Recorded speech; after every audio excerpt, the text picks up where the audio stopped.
आपने बड़ा जरूरी मेरी आज बात सुननी है। इस मुल्क का मैं क्या कहूँ कि सहाफत के अंदर अगर मैं किसी की सबसे ज्यादा रिस्पेक्ट करता था वो अरशद शरीफ, जिसको शहीद किया गया। और ये समझना है कि ये क्या हुआ, इसका फिनोमेना समझना है आपने। मेरे सामने आप वो लोग बैठे हुए हैं जिन्होंने इस मुल्क के इंसाफ के निजाम की हिफाजत करनी।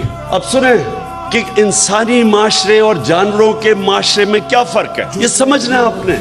मैं कोई इस्लाम का स्कॉलर नहीं हूँ, लेकिन जितनी मैंने तारीख पढ़ी है और मैंने अपना दीन पढ़ा, इंसान के माशरे में और जानवरों के माशरे में सबसे ज्यादा फर्क एक ही है, जानवरों के माशरे में इंसाफ नहीं है। वह जिसकी ताकत जंगल का कानून है, जिसकी ताकत उसका हुक्मरानी, शहर हुक्मरान है क्योंकि ताकतवर। सबसे जो कमजोर होता है वो बेचारा छुपता फिरता है, कोई तहफ़्फ़ुज़ नहीं है। इंसानी माशरा बनता ही तब है जब कमजोर को ताकतवर से तहफ़्फ़ुज़ मिले, कानून के सामने सब एक बराबर हो। इसको इंसानी माशरा कहते हैं, अंग्रेजी में रूल ऑफ लॉ कहते हैं। मैंने माशरे देखे हुए हैं। जब मैं छोटी उम्र में बरतानिया गया तो मैंने रूल ऑफ लॉ देखा वहाँ, और मुझे तब समझ आई कि वो क्यों आगे निकल गए। और पाकिस्तान के अंदर यहाँ कभी भी रूल ऑफ लॉ नहीं था। वो मुल्क जो इलामा इकबाल जैसे ऐसा बड़ा ज़हन, इंटेलेक्ट 500 साल तक समझते हैं कि दुनिया में इस तरह का ज़हन नहीं आया, उसने तसव्वुर दिया इस मुल्क का।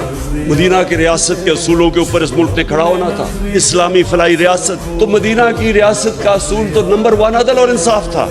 मेरे नबी सल्लल्लाहु अलैहि वसल्लम ने सबसे पहले इंसाफ कायम किया था, फिर खुशहाली आई थी। खुशहाली पहले नहीं आई थी, इंसाफ खुशहाली लेके आता है। जिस माशरे में इंसाफ है वो खुशहाल है। और यही मेरे नबी ने जब मदीना में रियासत सेटअप की थी तो इसलिए सबसे पहला असूल उन्होंने रूल ऑफ लॉ कहा था कि मेरी बेटी भी अगर जुर्म करेगी तो सजा होगी, कोई कानून के ऊपर नहीं है। और बताया फिर कि तुम्हारे से पहले बड़ी कौमें तबाह हुई, जिधर ताकतवर के लिए एक कानून और कमजोर के लिए दूसरा। ताकतवर चोरी करे तो एनआरओ और कमजोर चोरी करो तो जेल में। वो माशरे तबाह हो जाते हैं। तो आज मैं इस रूल ऑफ लॉ के ऊपर सबसे पहले मैं बात करना चाहता हूँ अरशद शरीफ की। एक ऐसा आदमी जो भी उसे जानता था, 2 घर में शहादतें हुई थी, मुहिब वतन पाकिस्तानी। शायद ही कोई पाकिस्तान की इतनी दर्द रखता था जितना ये अरशद शरीफ रखता था। हक और सच पे खड़ा होता था। किस लिए? ज़मीर का सौदा नहीं करता था। सारी सहाफ़ी आज जितने भी हैं सब जानते हैं कि अरशद शरीफ के ज़मीर की कोई कीमत नहीं थी। उसको कोई लिफाफा नहीं दे सकता था। स्टैंड लेने वाला था, हक पे खड़ा हो जाता था। अमर बिल मारूफ, अल्लाह का हुक्म है कि अच्छाई के साथ खड़े हो, बदी के खिलाफ जिहाद करो। माशरे को जिंदा क्या चीज रखती है? जब कौम खड़ी हो जाती है अच्छाई के साथ, जब कौम अच्छाई और बुराई के अंदर फर्क करना खत्म करती है, तबाह हो जाती है कौम। अरशद शरीफ वो आदमी था जो सच पे खड़ा हो जाता था, पाकिस्तान के इंटरेस्ट के लिए खड़ा हो जाता था। उसने मेरे इतनी तनकीद की मेरी, जब वो समझता था कि मैं गलत कर रहा हूँ। किसी माफिया को नहीं बख्शता था। अपने प्रोग्राम में बार बार ये जो 2 लुटेरे खानदान जिन्होंने मुल्क को 30 साल से लूटा है, हर प्रोग्राम में इनको नंगा करता था, सबूत के साथ। धमकियां मिलती थी, पैसे की ऑफर मिलती थी, लेकिन ना उसको कोई खरीद सकता था ना डरा सकता। तो ये आज मैं आपको बताना दूं कि ट्रेजेडी देखें ये पाकिस्तान की। और इस पे अगर ये कौम, हमारी कौम अगर ना खड़ी हुई, मैं आज आपको कह रहा हूं कि हमारे में और जानवरों में कोई फर्क नहीं रहेगा।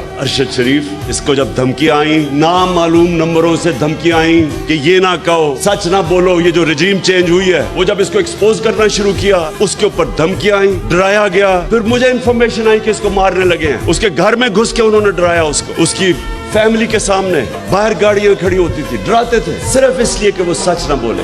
उसका कोई एजेंडा नहीं था। मैंने उसको कहा कि तुम मुल्क से बाहर चले जाओ। पहले दफा नहीं माना, फिर मैंने उसको बताया कि मुझे इन्फॉर्मेशन है, जिस तरह मुझे इन्फॉर्मेशन अपने ऊपर थी कि मुझे भी वो 4 बंद कमरों में जिन्होंने फैसला किया था मुझे मारने का, तो वो जब मुल्क छोड़ के गया, उसका वीजा खत्म होने लगा था दुबई का, ये वापस बुला रहे थे उसको। कोई इसलिए नहीं कि कोई जुर्म किया उसने, इसलिए कि वो सच ना बोले, उसको वापस बुला रहे थे। और वही करना था उससे जो इन्होंने आजम स्वाति को बंद कमरे के अंदर नंगा करके इसको पर तशद्दुद किया। इसको पता था, इसको बार बार वार्निंग आ रही थी, मैंने इसको बताया। उसके बावजूद एक दफा ये पीछे नहीं हटा, राय हक से पीछे नहीं हटा, डरा नहीं। और आखिर में ये जो इसको टारगेट किलिंग की गई है, ये जो मर्जी लोग कहें, मुझे पता है कि ये टारगेट किलिंग की गई है। इसको जो मारा इन्होंने, इसको शहीद किया, जितने भी पाकिस्तान के सहाफी, ये आज आप सबके लिए है कि आज आप चाहे अरशद शरीफ के से मुत्तफिक हो या ना हो, या आप दूसरे कैंप में बैठे हो और इन चोरों की हिमायत कर रहे हो, या आपके ऊपर लिफाफे चले हुए हो, ज़मीर के बेचे हुए हो आपने,